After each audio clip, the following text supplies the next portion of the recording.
Nova Manhã. Conexão Brasília com Diego Amorim. E tem mais análise aqui no Nova Manhã. O Diego Amorim chegando para fazer a análise dele do resultado das eleições, do primeiro turno das eleições. Diego, bom dia.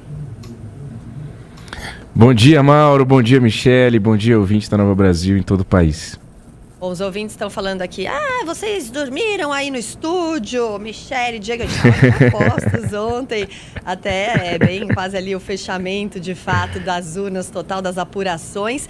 E aí, depois de uma meia-noite de sono, Diego Amorim, com a cabeça um pouquinho só mais descansada, que análise que você faz dos resultados que a gente contava aqui para os nossos ouvintes nessa cobertura da Nova Brasil FM ontem? Eu não sei vocês, eu tenho uma dificuldade enorme de desacelerar de trabalhar e acabei ali mais meia, 2 horas ainda tentando ruminar, né, absorver tudo. Mas enfim, eu vou hoje aqui elencar alguns pontos que nos próximos dias eu prometo para o nosso ouvinte. A gente vai aprofundar, obviamente, nos próximos dias, nas próximas semanas, tudo isso. Mas alguns pontos aqui já me chamam a atenção. Primeiro é a questão toda envolvendo os institutos de pesquisa. Por óbvio, a campanha do Bolsonaro vai vir com tudo para cima em relação a esses números, e eles têm lá a sua razão. Fato é que os institutos de pesquisa erraram, e erraram de novo muito. Por que erraram? Erraram porque fizeram uma metodologia errada, erraram porque ouviram menos gente do que deveria, erraram porque não calculavam o imponderável, o instituto de pesquisa pega um retrato de momento daquela situação. Eu não sei o que aconteceu, isso a gente vai ter que analisar melhor e ouvir especialistas. Fato é que eu partiria do princípio de que toda a sociedade, aí incluo nós jornalistas, precisaremos ter, na minha opinião, daqui para frente, agora fixado mesmo, um olhar mais crítico em relação aos institutos de pesquisa, no sentido de olhar para aquele resultado da pesquisa e dizer, será que é isso mesmo? Porque, veja, eu até comentei ontem na transmissão ao vivo aqui com a Michele Trombelli, o nosso ouvinte. Eu ouvia nos últimos dias aqui em Brasília, olha, a eleição vai ser muito mais apertada do que os institutos estão mostrando, né? A eleição vai ser muito mais apertada do que isso. O Lula está na frente, mas não é isso tudo. Ou seja, esse argumento, essa análise estava muito mais próxima da realidade do que os números dos institutos de pesquisa em si. Então, eu diria que nós teremos que ter um olhar mais crítico em relação a esses números. Obviamente, divulgar os números dos principais institutos, mas ter um olhar mais crítico. Veja o que aconteceu em São Paulo, né? Não estamos dizendo que o Instituto necessariamente está fazendo uma jogada, não vou cair em nenhuma teoria conspiratória, mas esse olhar mais crítico.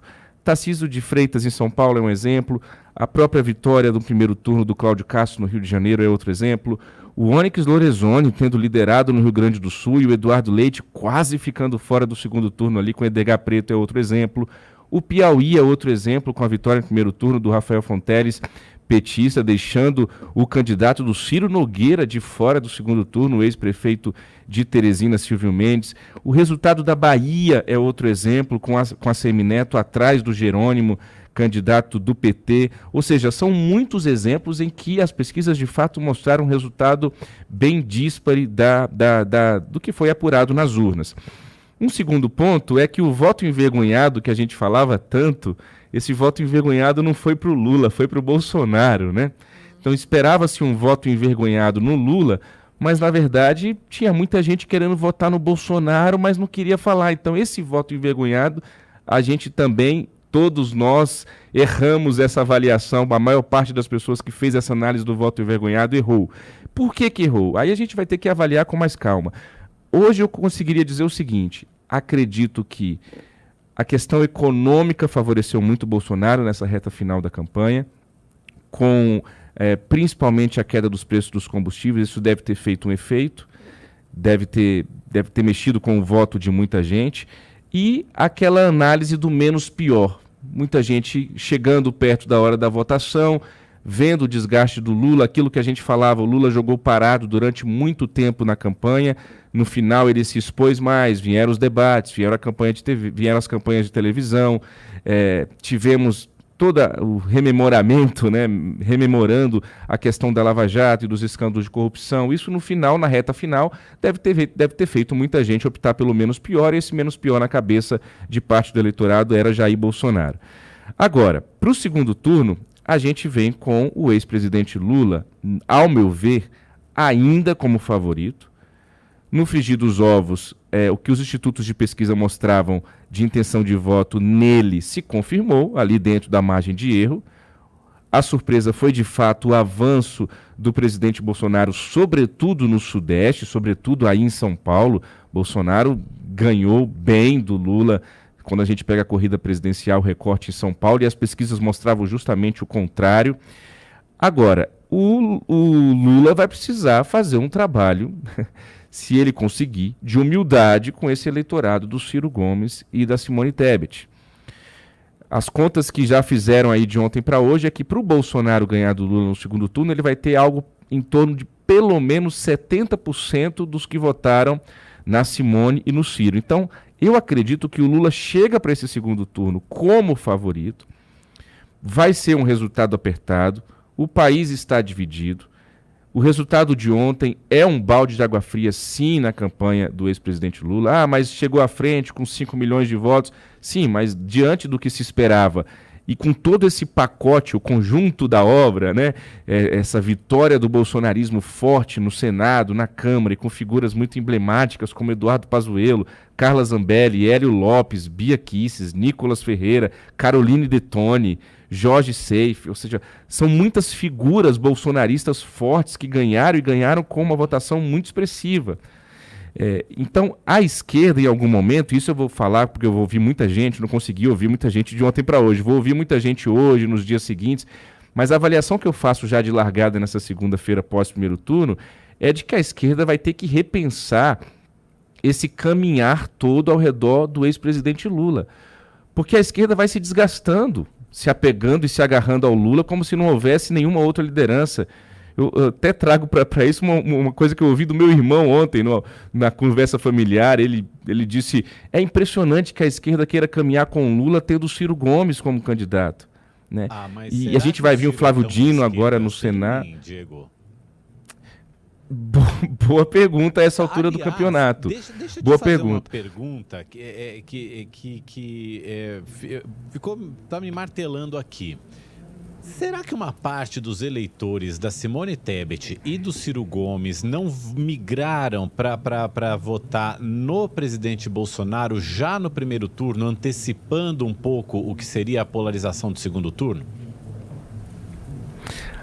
Essa foi a argumentação, inclusive, do Fernando Haddad, né, para explicar o resultado em São Paulo e na corrida presidencial. Acredito que sim, sobretudo com a postura do Ciro Gomes no final da campanha, né, nos últimos 2 debates. Acredito que muito ainda do voto do Ciro acabou indo para o Bolsonaro. Você tem razão, mas o que eu dizia é o seguinte, as eleições de ontem mostram que o antipetismo ainda é muito forte no país, que o antilulismo, apesar de tudo, ainda é muito forte no país. Então a esquerda vai ter que se reorganizar de alguma forma. Não sei se depois de uma eventual vitória do Lula no segundo turno, mas eu vejo, olhando para um país como um todo, se fiar a figura do Lula, né, um ex-presidente que fez lá um governo forte em 2003, um primeiro mandato muito bom do ponto de vista econômico, de esperança, de mudança para o país, depois vem o Mensalão, depois vem a Dilma, depois vem o Petrolão, a Lava Jato, ele é preso, é condenado, tem as suas condenações anuladas, enfim. A minha avaliação se fiar ao Lula até o fim, eu acho que já está dando, todos os sinais estão dados de que há um desgaste muito forte em torno da figura do ex-presidente Lula. O que, repito, não o tira da condição de favorito para o segundo turno, na minha avaliação. E aí as pessoas têm comentado assim de ontem para hoje, mas se o Lula ganhar vai ter muita dificuldade de governar, porque o Congresso ficou muito mais conservador e tudo mais. Será? Primeiro, o Lula tem as suas habilidades políticas ali para lidar com o Congresso. Isso. Segundo, é o Centrão. Diego, a gente aqui no Brasil já falava aqui, a eleição aqui no Brasil é assim, todo mundo vota e o Centrão ganha. É isso. Exatamente. As pesquisas não falham. Centrão as que... pesquisas... Isso aí não falha, isso aí. Isso não dá. E olha, vitórias muito expressivas de caciques do Centrão. Eles não gostam desse termo cacique, mas eu vou usar de repetir. Caciques do Centrão. Arthur Lira teve uma votação impressionante. Elmar Nascimento na Bahia, ligado à Codevasf, aquela estatal do Centrão, teve uma votação impressionante. Os outros candidatos todos ali do Nordeste, sobretudo, que colocaram a mão no orçamento secreto, tiveram uma votação bastante expressiva. E veja, o Lula estava achando, o PT estava achando que ia ganhar, e tinha muita expectativa no primeiro turno, e levar São Paulo com Fernando Haddad. E eu ouvia de alguns analistas políticos aqui em Brasília dizendo o seguinte: olha, não é bom que o presidente do Brasil leve também o maior colégio eleitoral, é bom ter esse equilíbrio, é bom não ganhar tudo, porque isso bota a pessoa no salto alto, e aí é um controle muito grande, né, da dinâmica do país.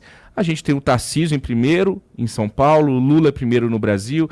Então essa questão de que o Lula não vai conseguir governar, isso não é uma avaliação muito pé no chão. Se o Lula ganhar no segundo turno, ele vai dar seu jeito. E essa turma que hoje é o PL do Jair Bolsonaro, alguns vão continuar bolsonaristas raiz, mas outros vão se adequar a um eventual novo governo Lula. Para finalizar, Lava Jato também teve ali uma vitória importante, né? O lavajatismo já estava praticamente decretada a sua mortalidade, né, sua mortandade, acabou Lava Jato, mas a vitória do Moro para Senado no Paraná, a vitória do Deltan Dallagnol, expressiva lá também para deputado federal pelo Paraná, mostra que existe ainda um sentimento lavajatista em parte desse eleitorado. É muita coisa para a gente analisar. Foi um primeiro turno de sacudida nas duas campanhas, né? Finalizo dizendo isso: sacode a campanha do Lula, no sentido de, vamos usar aqui uma expressão bem informal, né? Se eu fosse hoje aqui um marqueteiro do Lula, sacudia ele e falava: ó, presidente, baixa tua bola aí, não era tudo isso que você estava pensando, não. Você vai ter que conversar agora com mais tranquilidade, sai do salto alto, cuidado aí com essas derrapadas que você tem dado na campanha. E do lado do Bolsonaro boa, presidente, foi bem, hein? Ah, vai para cima, Instituto de Pesquisa. O senhor tem o Brasil na mão, presidente. O senhor tem agora o Senado, a Câmara, o Brasil é conservador. Vai para cima dele que vai dar certo, presidente. É mais ou menos este o sentimento que eu diria nas duas campanhas nessa manhã de segunda-feira pós primeiro turno, Mauro, Michele. Diego Amorim, todos os dias fazendo análise política aqui com a gente. Diego, obrigado por hoje. Até amanhã. A gente segue essa semana analisando os resultados e já começando a falar de segundo turno também. Abraço, até amanhã. Obrigada, um abraço, Diego. tchau.